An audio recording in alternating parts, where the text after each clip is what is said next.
Hey everybody, Larry here again with my ever-revolving mouth, back to talk to you about, well, my favorite topic on this channel, unexplained aerial phenomenon, or what some of you may be calling UFOs. Now before I have to say, I'm sort of a noob to all this. My interest in UFOs just emerged around 4 years ago. I'm still new to YouTube, to UAPs, UFOs, to the whole society.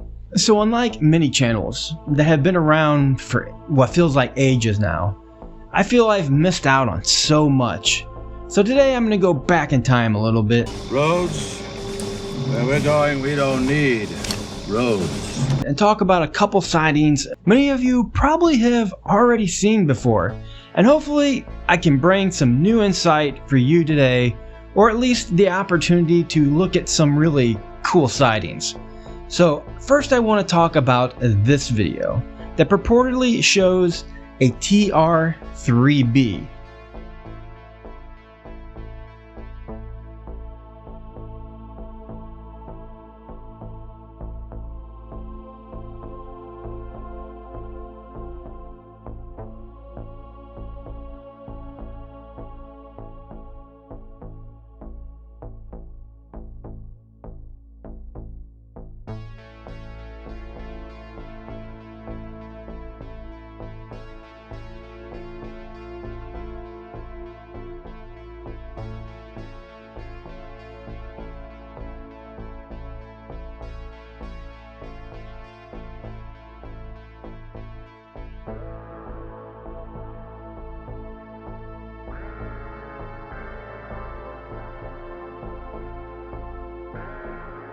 If you don't know what TR-3B is, it's an off-the-books, hypothetically reversed engineered spacecraft that is said to use highly pressured mercury, accelerated with nuclear energy to produce a plasma that creates a field of anti-gravity around the ship. It's cool shit, guys.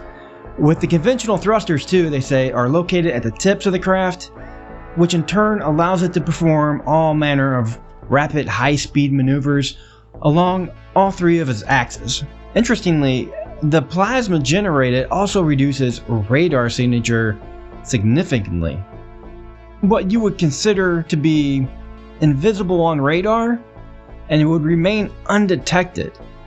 This literally means that it could go to any country it likes without being detected by air traffic control or any air defense systems. It's next level stuff, guys, and apparently the United States has its hands on it.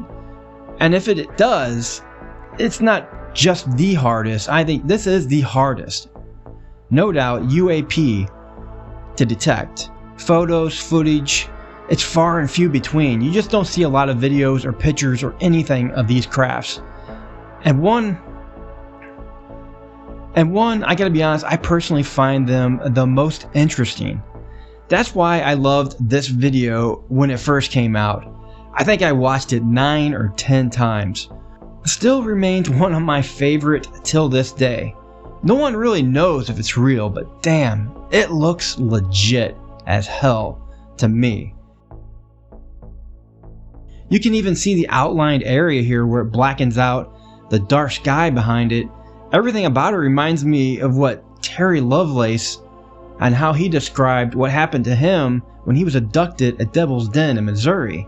It even rotates just as he says. It's just so eerie. And if you look right in the middle at that light, it has detail on it, and that is amazing. I don't believe this could be CGI'd at all. It has every aspect of what looks real to me. As it pans up and down, honestly, it was getting a little crazy at first, but once he gets it into view, I mean, to me it was just a perfect sighting. There's just nothing off about this one to me, guys. It is legit a TR-3B, and we're looking right at it. Proof there's some sort of underground craft, or maybe it's someone else. It's effing beautiful though, isn't it? I mean, if it was over my head, maybe not. I'd probably be a little scared. But what I'm going to do here for you guys, I'm going to actually kind of experiment with my software programs here and see if I can try to clean up these images and see if we can bring out that triangle and that shape to it a little bit better so we can get a better look at what object is behind these lights.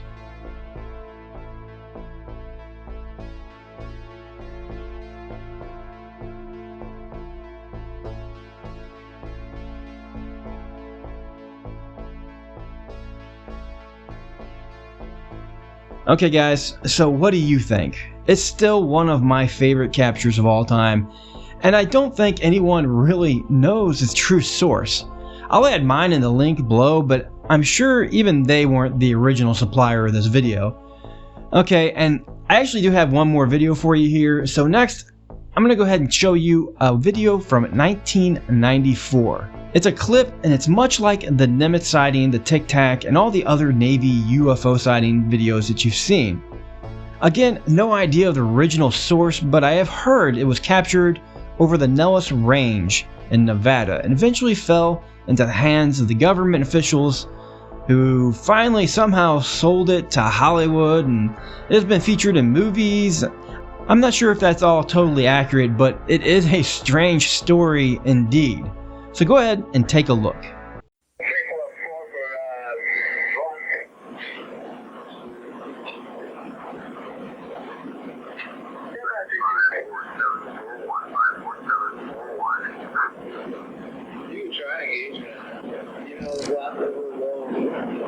I'm gonna say this is unknown airplane.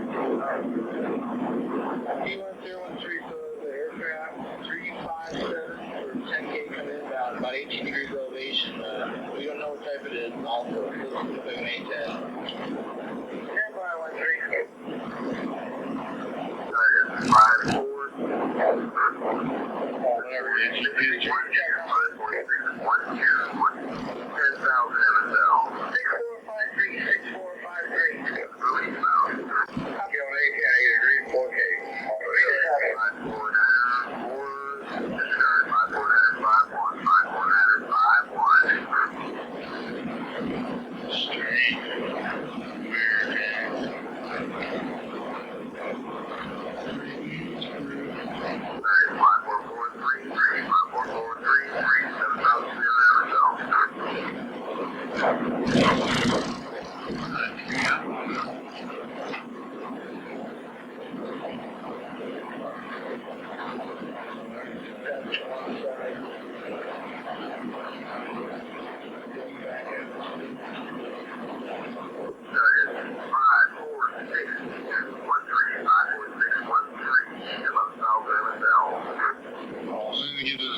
18.6 degrees elevation, 10.8 degrees or kilometers range.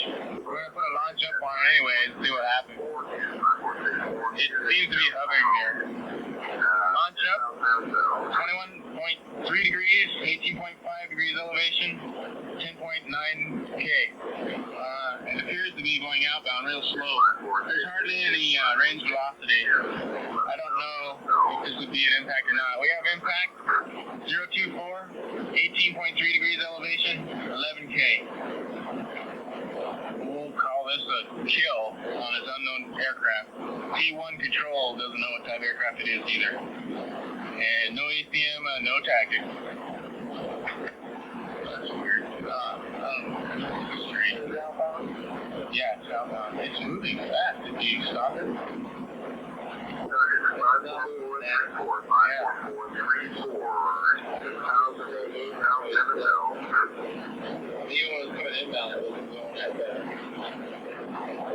Oh well, let's go find state 4. I don't know what that one.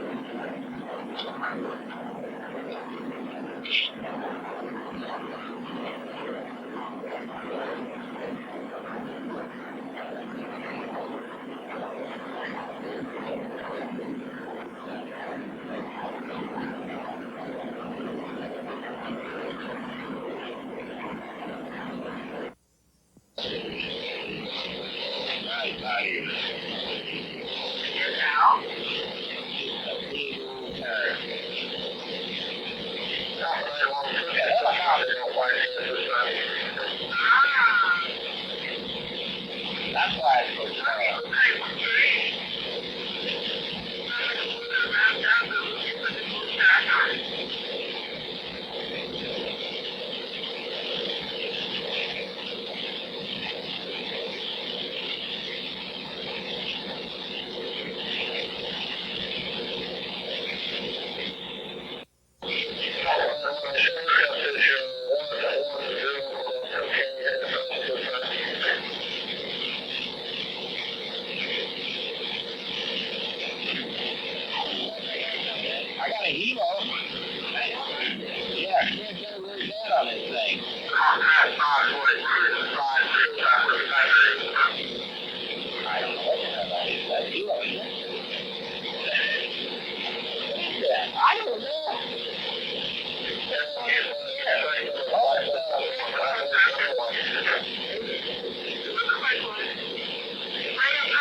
Okay guys, you know what? I just looked something up on this and I got some information for you and I'm just going to read it for you.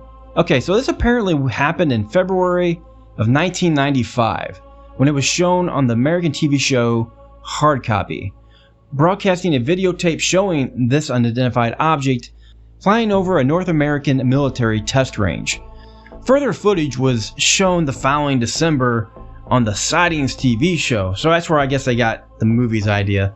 The videotape had apparently been filmed by a high-tech Air Force surveillance camera at an undisclosed location within the Nellis Air Force Base Bombing and Gunnery Range Complex in Nevada, often referred to as simply the Nellis Test Range. The videotape is said to have been smuggled out by a contractor who had operated tracking stations on the Nellis Range. Copies of the videotape were sold to Paramount Studios, and hence Hard Copy and Sightings, by a former Air Force employee who worked on the range, although apparently he had not witnessed the object for himself. Two sections of the videotape showing the UFO have come to light. The first section was filmed from a location known as S30. According to the camera's data display, this shows the object initially as a distinct blob flying in front of a distant mountain range before it turns and heads towards the camera location. The camera operator struggles to keep the object within the shot as it approaches. So this is actually getting closer, and it soon becomes clear that it cannot be identified. It looks similar to a blimp, but with 4 light-colored lobes and a dark region at the front. It turns to face the tracking station for several seconds, as if performing some kind of surveillance, before it turns away and departs. The footage is of special importance because the voices of the camera operators at the tracking station can be heard on the noisy soundtrack. Their bewilderment at the unexpected appearance of the UFO is clearly audible. "What the hell is it?" one of them exclaims. "Where did it come from?" or "where it come from?" asked another. So apparently there's also a second section of this footage, which I don't know if that's in this video or not, or if that's what we're seeing or not, but it was filmed some 40 minutes later from camera location S13. This shows the UFO as a small dot on the horizon, moving away from the tracking camera. Although it has less visual impact, the soundtrack to this section is important because the controllers are heard to simulate a missile launch at the object. So they fired a missile on this. It remains visible, however, eventually disappearing into the realm of mystery and speculation that surrounds the Nellis Range. The footage has been studied by both UFO researchers and aviation experts alike, but to date, no one has been able to provide an explanation as to what the object is, how it is propelled, or how it is able to perform the maneuvers it is seen to do so. So yeah guys, there was actually more to that one than I was even expecting. I had never seen that or read that until just now. So I learned that with you guys, and I hope maybe some of you learned that with me. So yeah guys, let me know what you think. We could be back engineering these crafts just like Bob Lazar has said in the past. And if he's correct, these things we're seeing are ancient. So what do you guys think it is? Hit me up in the comments below, whatever it is we need to know. And also, do me a big favor, like, share, all that good stuff, and don't forget, subscribe for more Interstellar happenings.